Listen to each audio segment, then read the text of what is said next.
Last and ఫైనల్‌గా ఒకసారి నీ జుట్టు నువ్వు చూసుకొనేసి శ్రీముఖి సెల్ఫీ తీసుకుంటారు మొత్తం అంతా. సో, కొంచెం ఫీల్ అయితది అనుకోండి.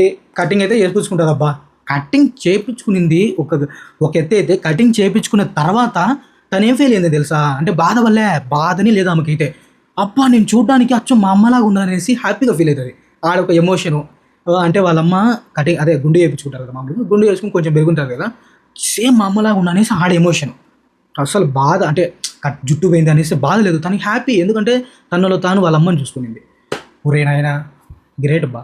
జుట్టు కట్ చేసుకునింది. సూపర్ అంటే సూపర్ అని చెప్పొచ్చు. ఈవిడ భాగి గారైతే గ్రేట్ అబ్బా! గ్రేట్, గ్రేట్ అని చెప్పొచ్చు. ఈవిడైతే ఎవర్రా జుట్టు కట్ చేసుకుంటారంటే అంటే ఆల్రెడీ అక్కడ అందరూ వచ్చినారనుకోండి. బట్ ఛాన్సెస్ రాలా. వేరే వాళ్ళకి చాలామంది వచ్చినారు. లేడీస్ అంతా వచ్చినారు. చాలామంది ఏం కాదు అందరూ వచ్చినారు. సో, వాళ్ళెవరికీ ఛాన్సెస్ రాలా. గంట కొట్టి అదే గంట పరిగెత్తుకొని పోయేసి ఆ గంట తీసుకునే ఛాన్స్ రాలేదు కాబట్టి భాగి గారికి వచ్చింది కాబట్టి భాగి గారు డేర్ చేసేసారు. డేర్ కంప్లీట్ చేసేసారు. జుట్టు ఏదో కట్ చేపించేసుకున్నారు. సో, ఫైనల్‌గా మన అక్కకి విజయ్ దేవరకొండ లాగా కింగ్డమ్‌లో లాగా గుండయిపోతది. బట్ తనైతే ముందు కన్నా ఇప్పుడే బాగుందనేసి అక్కడ నవదీప్ వాళ్ళంతా చెప్తారనమాట.